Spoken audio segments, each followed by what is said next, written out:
오늘 이 시간에는 우리 함께 예수 그리스도의 계보 강의 첫 번째 시간으로 말씀을 나누려고 합니다. 오늘 이 시간 예배 자리에 나오신 여러분들 모두 축복하며 전해지는 말씀 가운데 하나님의 은혜가 있으시기를 바랍니다. 아멘. 오늘 우리가 이제 앞으로 10주간에 걸쳐서 예수 그리스도의 계보에 관하여서 강의하고 말씀을 나누게 될 것이고, 그 본문으로서 마태복음 1장 1절부터 17절까지의 말씀을 우리 함께 앞에 화면을 보시고 교독하도록 하겠습니다. 제가 한 절, 여러분이 한 절 성경을 교독하겠습니다. 아브라함과 다윗의 자손 예수 그리스도의 계보라. 아브라함이 이삭을 낳고 이삭은 야곱을 낳고 야곱은 아브라함의 형제를 낳고 유다는 다말에게서 베레스와 세라를 낳고 베레스는 헤스론을 낳고 헤스론은 람을 낳고 람은 아미나답을 낳고 아미나답은 나손을 낳고 나손은 살몬을 낳고 살몬은 라합에게서 보아스를 낳고 보아스는 루색에서 오벳을 낳고 오벳은 이새를 낳고 이새는 나이답을 낳으니라. 다윗은 우리아의 아내에게서 솔로몬을 낳고 솔로몬은 르호보암을 낳고 르호보암은 아비야를 낳고 아비야는 아사를 낳고 아사는 여호사밧을 낳고 여호사밧은 요람을 낳고 요람은 우시아를 낳고 우시아는 요담을 낳고 요담은 아하스를 낳고 아하스는 히스기야를 낳고 시스기야는 므낫세를 낳고 므낫세는 아몬을 낳고 아몬은 요시아를 낳고 바벨론으로 사로잡혀갈 때에 요시아는 여고냐와 그의 형제들을 낳으니라. 바벨론으로 사로잡혀갈 때에 여고냐는 스라기엘을 낳고 스라기엘은 스룹바벨을 낳고 스룹바벨은 아비웃을 낳고 아비웃은 엘리야김을 낳고 엘리야김은 아소르를 낳고 아소르는 사도를 낳고 사도는 아킴을 낳고 아킴은 엘리웃을 낳고 엘리웃은 엘르아살을 낳고 엘르아살은 mat단을 낳고 mat단은 야곱을 낳고 야곱은 마리아의 남편 요셉을 낳았으니 마리아에게서 그리스도라 칭하는 예수가 나시니라. 함께 읽겠습니다. 그런즉 모든 백성아 아브라함부터 다윗까지 14대요 다윗부터 바벨론으로 사로잡혀갈 때까지 14대요 바벨론으로 사로잡혀간 후부터 그리스도까지 14대더라. 아멘. 이어서 그 뒤에 곧바로 이어지는 말씀인데 18절부터 25절까지의 말씀을 다시 교독하겠습니다. 예수 그리스도의 나심은 이러하니라. 그의 어머니 마리아가 요셉과 약혼하고 동거하기 전에 성령으로 잉태된 것이 나타났더니 그의 남편 요셉은 의로운 사람이라 그를 드러내하고 가만히 두고 자요. 이 일을 생각할 때에 주의 사자가 현몽하여 이르되 다윗의 자손 요셉아 내 아내 마리아 데려오기를 무서워하지 말라. 그에게 잉태된 자는 성령으로 된 것이라. 아들을 낳으니 이름을 예수라 하라. 이는 그가 자기 백성을 그들의 죄에서 구원할 자이심이라 하노라. 이 모든 일이 된 것은 주께서 선지자로 하신 말씀을 이루려 하심이니 이르시되 보라 처녀가 잉태하여 아들을 낳을 것이요 그의 이름은 임마누엘이라 하셨으니 이를 번역한즉 하나님이 우리와 함께 계시다 하니라. 요셉이 잠에서 깨어 일어나 주의 사자의 분부대로 행하여 그의 아내를 데려왔으나 아들을 낳기까지 동침하지 아니하더니 다음에 이름을 예수라 하니라. 아멘. 오늘부터는 우리 함께 예수 그리스도의 계보, 마태복음이 시작되는 부분에 나오는 그 계보에 관한 말씀으로 앞으로 10주간 10개의 강의 설교로 우리가 말씀을 나누려고 합니다. 마태복음에 나오는 예수 그리스도의 계보는 내부적인 문제점을 하나 가지고 있습니다. 그것은 계보에서 무척 중요하게 여겨지는 것이 17절에 의하면 우리가 합독했던 말씀입니다. 아브라함부터 다윗까지 14대요. 다윗부터 바벨론으로 사로잡혀갈 때까지 14대요. 그리고 바벨론으로 사로잡혀간 후부터 그리스도까지 14대라고 말씀하고 있습니다. 그러니까 이것이 이 계보를 총정리하면서도 굉장히 중요한 말씀인 것 같은데, 중요한 것은 대수를 하나하나 세어보면 처음에 14대, 그리고 14대, 그리고 14대가 아니라는 것입니다. 만일 아브라함부터 다윗까지 14대, 다윗부터 바벨론으로 사로잡혀 갈 때까지 14대, 바벨론으로 사로잡혀간 후부터 그리스도까지 14대라고 한다면 아브라함부터 그리스도까지 총 42명의 인물이 나와야 합니다. 그런데 어떻습니까? 우리가 이것을 한 사람 한 사람 세어보면 아브라함부터 그리스도까지 아무리 세어봐도 42대가 아니라 41대, 41명입니다. 이게 우리가 신약을 시작하면서 마태복음 계보를 읽자마자 굉장히 난감한 부분입니다. 그리하여 많은 사람들이 부족한 한 대의 문제를 해결하기 위해서 다양한 주장을 했습니다. 그 중에 하나는 아브라함부터 다윗까지 14대인 것, 그것이 맞고, 또 다윗부터 바벨론으로 사로잡혀 갈 때까지 14대는 맞지만 바벨론으로 사로잡혀간 후부터 그리스도까지의 계보에서 여기까지가 13명이 되는데, 여기에서 기존의 성경의 원본에 있던 한 사람이 누락되었다는 것입니다. 사본의 과정과 번역의 과정을 거치면서 한 사람이 누락되었다는 것입니다. 이러한 주장을 하는 사람들은 그 근거로 마태복음의 사본 자료들 중에 하나로 추정되는 히브리어 마태복음 성경을 그 근거로 제시합니다. 실제로 히브리어로 되어 있는 마태복음 성경, 원래 성경 사본들은 대체로 헬라어로 되어 있는데 그 히브리어 마태복음 성경에는 아비훗이라는 인물 이후에 한 인물이 더 기록이 되어 있습니다. 그런데 착오로 인하여서 그 옮겨지는 과정에서 아비훗에서 바로 다음으로 한 인물을 건너뛰었다는 것입니다. 우리가 이러한 주장을 들으면 14대가 맞지 않는 깨름직한 기분이 다소 해소되기는 합니다. 그냥 한 명이 누락되었다, 원래는 14대가 맞다 이렇게 주장하면 되기 때문입니다. 그러나 몇 가지 문제점을 갖습니다. 먼저는 히브리어 마태복음 성경이 히브리어이긴 하지만 정말 마태복음의 원래 원천으로서의 자료일 수 있는지에 대한 근거가 희박하다는 것입니다. 오히려 히브리어 마태복음 성경은 헬라어 마태복음 성경 이후에 나온 후대의 번역본이거나 후대의 사본일 수가 있다는 것입니다. 그렇게 될 경우에 이것은 오히려 본래 의도로서 13명을 기록해 두었는데 이것을 14명으로 끼워 맞춘 수정을 한 꼴이 된다는 것입니다.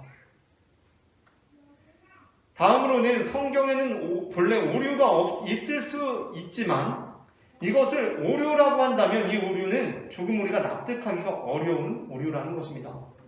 물론 성경은 하나님의 말씀으로 오류가 없는 하나님의 말씀입니다. 우리는 그렇게 믿습니다. 여기서 오류가 없다는 것은 말씀에 거짓이 없다는 것입니다. 하나님의 말씀은 참된 말씀이며 진리의 말씀입니다. 그러나 성경은 하나님으로부터 사람이 받아 쓴 것이기 때문에 조금 솔직히 말씀드리자면 오류가 보이기도 합니다. 여기서 오류가 있다는 것은 그 말씀이 거짓의 말씀이라는 것이 아니라 인간이 받아 적다 보니 조금 실수가 있다는 것입니다. 번역의 과정들을 거치면서 그러한 실수가 나타나는 것입니다. 앞서 말씀드린 것처럼 한 사람이 누락되는 상황이 충분히 벌어질 수 있다는 것입니다. 그러나 실수라는 것은 대체로 어디서 발생합니까? 중요하지 않은 부분에서 실수가 벌어집니다. 지금 마태복음의 계보에서 무엇이 대단히 중요하게 강조되고 있습니까?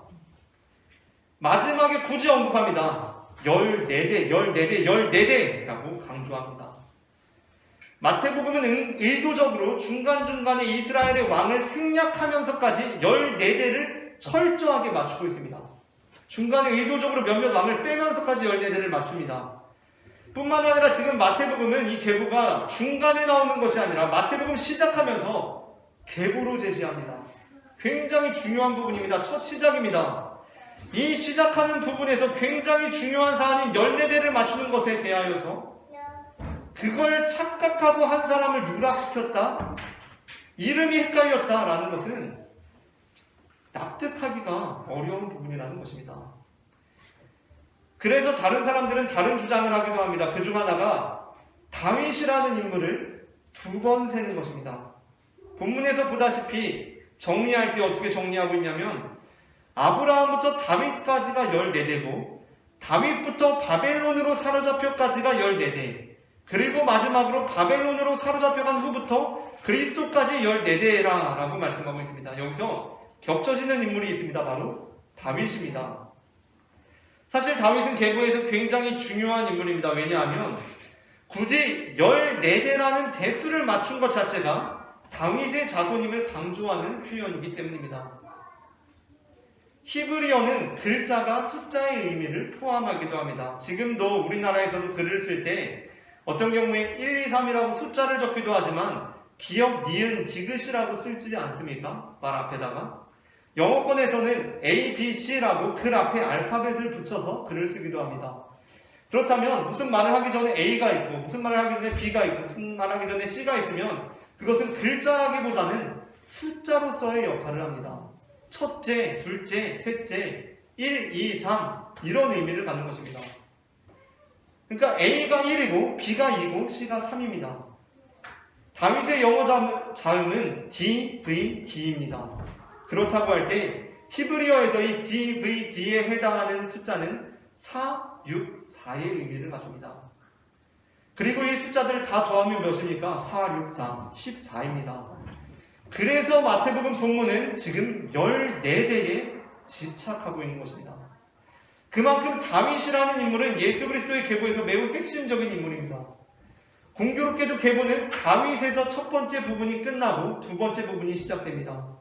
그러니까 다윗은 예외적으로 2번 세워진다는 것입니다. 아브라함부터 다윗까지 14대이고 다시 다윗을 1번으로 해서 다윗부터 바벨론으로 사로잡혀 갈 때까지, 그러니까 요시야까지 14대이고 마지막으로 여고냐부터 그리스도까지 14대입니다. 이렇게 하면 다윗이 2번 세워지기 때문에 14대, 14대, 14대가 41명의 인물로 딱 떨어집니다. 이러한 주장 역시 문제의 해결책을 제시하는 것 같습니다. 그러나 다윗이 아무리 중요하더라도 다윗을 2번 세는 것은 명확한 해결책을 제시하는 것 같지는 않습니다. 왜냐하면 그렇게 셀 때 두 번째 족보가 요시야에서 끝나기 때문입니다. 첫 번째 계보가 다윗 왕을 낳으니라라고 끝나는데 두 번째 계보는 그렇게 따지면 여고냐를 14대로 끝나야 계보가 깔끔하게 끝납니다. 왜냐하면 첫 번째 계보가 다윗 왕을 낳으니라라고 끝났기 때문입니다. 그러한 기술이 반복되는 부분이 바로 여고냐입니다. 11절이 이렇게 끝납니다. 여고냐와 그의 형제들을 낳으니라. 그러니까 다윗부터 다시 1번으로 시작이 되면 두 번째 계보는 여고냐에서 끝나는데 14대는 그보다 한 대 전인 요시야에서 끝나게 된다는 것입니다. 이 부분이 잘 들어맞지 않는 부분입니다. 그래서 저는 앞선 두 주장보다도 다른 주장이 더 일리가 있다고 생각하게 되었습니다. 이 말씀을 준비하면서 이 두 주장으로 어떻게 설교를 하고 말씀을 전할 수 있을까 막막한 느낌이 들었는데, 말씀을 더 깊이 읽고 말씀을 넘어서 읽다 보니 그것이 아니라 다른 의미가 있을 수 있겠다라는 묵상을 나누고자 합니다. 그것은 마지막 14대에서 생략된 한 대에 관한 내용이 계보의 그 다음 말씀을 통해서 이어지고 있다는 것입니다. 우리가 앞서 살펴보았듯이 마태복음은 계보로 시작합니다. 그리고 아브라함부터 다윗까지 14대요. 다윗부터 바벨론으로 사로잡혀 갈 때까지 14대요. 마지막으로 바벨론으로 사로잡혀가는부터 그리스도까지 14대라고 합니다. 하지만 정작 바벨론으로 사로잡혀가는부터 그리스도까지는 13대입니다. 그런데 본문상에 아주 묘한 부분이 있습니다. 그것은 계속 해오던 방식대로 야곱은 요셉을 낳고 요셉은 예수를 낳으니라 라거나 야곱은 요셉을 낳고 요셉에게서 예수가 나시니라가 아니라 야곱은 마리아의 남편 요셉을 낳았으니 마리아에게서 그리스도라 칭하는 예수가 나시니라 라고 되어 있다는 것입니다. 물론 우리는 당연히 요셉이 아닌 마리아가 성령으로 잉태하여 예수님께서 태어나셨으니 마태복음의 기술 방식이 전혀 어색하게 생각되지 않습니다. 그런데 다시 한번 생각해 봅시다. 예수님께서 마리아에게 성령으로 잉태되어 태어난 것만 우리에게 전해주면 될 일이라면 마태복음은 계보 부분을 다 생략하고 18절부터 그냥 시작하면 됩니다. 우리가 잘 알고 있는 마리아가 성령으로 잉태하게 된 그 부분만 우리에게 전해주면 됩니다. 그런데 그것만 기록하면 될 일이지 예수님께서 아브라함과 다윗의 자손인 것을 왜 기록합니까? 왜 아브라함이 이삭을 낳고 이삭이 야곱을 낳고라는 장황한 말씀을 기록하고 있는 것입니까? 이 계보는 예수님께서 당연히 성령으로 잉태된 마리아의 아들이기도 하지만 바로 요셉의 아들임을 우리에게 보여주고자 하는 것입니다. 물론 예수님은 하나님의 아들이시지만 또한 아브라함과 다윗으로부터 이어지는 요셉의 아들이라는 것입니다. 하지만 예수님께서는 요셉의 아들인 것만은 아닙니다. 1장의 후반부 17절에서 계보가 끝나고 18절부터 보여주는 것처럼 예수님께서는 마리아를 통해 나셨고 특별히 성령으로 잉태하셨습니다. 그래서 계보에는 갑자기 마리아가 등장합니다. 그리고 본문은 13대만 기록하고 있습니다. 그렇다고 한다면 비어있는 한 대가 무엇을 의미하는지는 보다 분명해집니다. 마태복음의 계보는 한 대를 비움으로써 우리로 하여금 그 다음 내용에 더 귀 기울이게끔 하고 있는 것입니다. 그 다음 내용은 비어있는 한 대가 어떻게 채워지는지에 대한 내용이라고 할 수가 있겠습니다. 그리스도인으로 살아가면서 우리가 이해할 수 없는 것은 그리스도인으로 살아가기에 충만한 복이 임하는 것이 아닙니다. 그리스도인으로 살아가니까 빈틈없는 은혜가 임하는 것이 아닙니다. 그것은 불신자들이 이해할 수 없는 것입니다. 왜 그리스도인들에게 충만한 복이 임하는가? 왜 그리스도인들에게 빈틈없는 은혜가 임하는가? 불신자들은 우리에게 충만한 복을 부어주시고 빈틈없는 은혜로 임하시는 하나님을 믿지 않기 때문에 그것이 이해가 되지 않습니다. 그렇다면 그리스도인으로 살아가면서 우리가 이해할 수 없는 것은 무엇입니까? 우리는 우리에게 충만한 복을 내리시는 하나님을 믿습니다. 우리에게 빈틈없는 은혜를 부어주시는 하나님을 믿습니다. 그래서 우리는 우리 삶에 임하는 화를 이해할 수가 없습니다. 왜 우리의 삶에 고통이 있는 것인지, 왜 우리의 삶에 이처럼 많은 부족한 부분들이 있는 것인지를 알지 못한다는 것입니다. 마태복음은 바로 그러한 사람들에게 현재의 상황에 매몰되지 말고 앞으로 임하실 하나님의 은혜와 채워주시는 역사를 바라볼 것을 선포하고 있습니다. 저는 마태복음에 나오는 예수 그리스도의 계보에서 하나의 비어있는 대수를 발견했을 때, 부족한 한 대를 발견하게 되었을 때 이것을 어떻게 해결해야 할지 참으로 난감했습니다. 그래서 애써서 하나가 누락되었다고 생각해보기도 하고, 사실은 비어있는 공간이 비어있는 것이 아니라 다윗을 2번 세면 해결된다고 생각해보기도 했습니다. 하지만 제 마음속에 여전히 깨름칙함이 해결되지 않았습니다. 그때 저는 그 비어있는 한 대, 그 부족한 한 대는 그 본문 자체에서 해결될 수 없다는 생각을 하게 되었습니다. 그리고 그 부족한 한 대가 담고 있는 그 본문 자체에서 해답을 찾으려고 하기보다 하나님께서 이 부족한 한 대를 어떻게 채우시는지 그 다음 말씀으로 시선을 옮겼습니다. 그때 저는 예수님의 계보에 전혀 등장하지 않는 분이 등장함을 발견하게 되었습니다. 그분은 바로 성령님이셨습니다. 성령님께서는 예수님의 계보에 등장하지 않으십니다. 그러나 예수님께서는 성령으로 태어나셨습니다. 그리고 계보는 예수님의 계보가 사실은 14대, 13대인데 14대, 14대 라고 말씀하고 있습니다. 그때 저는 우리 삶의 문제 역시 마태복음의 계보에서 부족한 한 대수가 주는 의미와 동일하다는 생각을 하게 되었습니다. 우리는 살아가면서 수많은 문제들을 경험하게 됩니다. 그리고 그 문제는 보통 결핍과 부족으로부터 옵니다. 사람들은 과유불급이라는 말을 하기도 하지만 진짜 없을 때는 그 과유불급이라는 것이 배부른 소리처럼 느껴집니다. 도대체 지나친 것이 미치지 못한 것만 못한 것이 어디에 있습니까? 물론 비가 아예 안 오는 것과 마찬가지로 비가 너무 많이 오는 것도 문제겠고, 밥을 너무 안 먹는 것과 마찬가지로 밥을 너무 많이 먹는 것도 문제가 되겠지만, 우리 삶에서 좋은 것들이라는 것은 대부분 지나치면 지나칠수록, 남으면 남을수록 좋은 것들입니다. 돈이 지나치게 많은 것이 돈이 하나도 없는 것과 같지가 않습니다. 집이 지나치게 넓은 것이 집이 지나치게 좁은 것과 결코 같지 않습니다. 우리 삶의 문제들은 돈이 많아서 문제가 되지 않습니다. 돈이 없어서 문제 아닙니까? 일하러 오라는 것이 많아서 문제가 아니라 일하러 오라는 것이 없어서 문제입니다. 일하러 오라는 것이 없는 사람으로서는 일하러 오라는 것이 너무 많아서 걱정이라며 진짜 과유불급이라고 말하는 사람이 있으면 정말 한 대 때려주고 싶지 않겠습니까? 그렇게 우리 삶에 무언가 부족할 때가 있습니다. 이상하게 예수님 잘 믿는데도 부족합니다. 진짜 이게 14대가 있어야 하는데 하나가 부족합니다. 돈이 좀 있어야 되는데, 일할 때가 좀 있어야 하고 좀 있어야 하는데 없습니다. 정말 미스테리합니다. 마태복음의 계보가 아무리 헤아려 보고 자세히 보고 눈 씻고 봐도 이상하게 한 대수가 부족한 것처럼, 우리의 삶에 우리가 예수님 잘 믿으면 분명히 있어야 하는데, 채워줘야 하는데, 아무리 해봐도 그 부족함이 채워지지 않는 순간들이 찾아올 때 우리는 어떻게 합니까? 그 문제에 집중하기 시작합니다. 이거 왜 없지? 있어야 되는데 왜 없지? 계속 그 문제만 붙들고 세고 있습니다.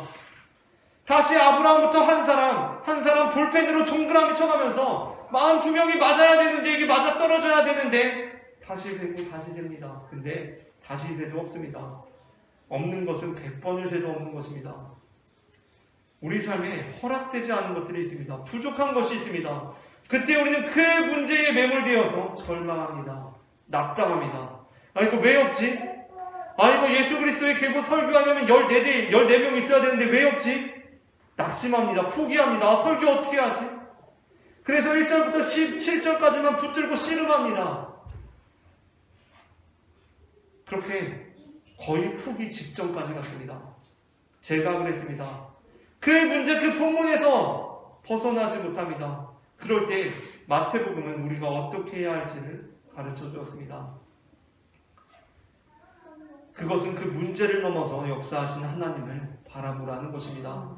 그 문제를 넘어서라는 것입니다. 그 문제 밖에서 임하시는 하나님을 보라는 것입니다.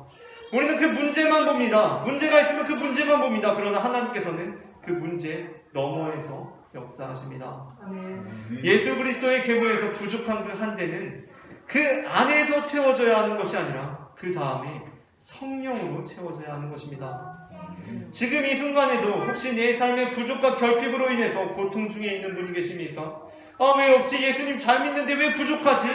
그 문제에 붙들리지 마시기를 바랍니다. 문제는 계속해서 나를 붙들고 놓지 않으려고 합니다. 다음 절로 넘어가지 못하게 합니다. 낙심하고 절망하고 포기하게 만듭니다.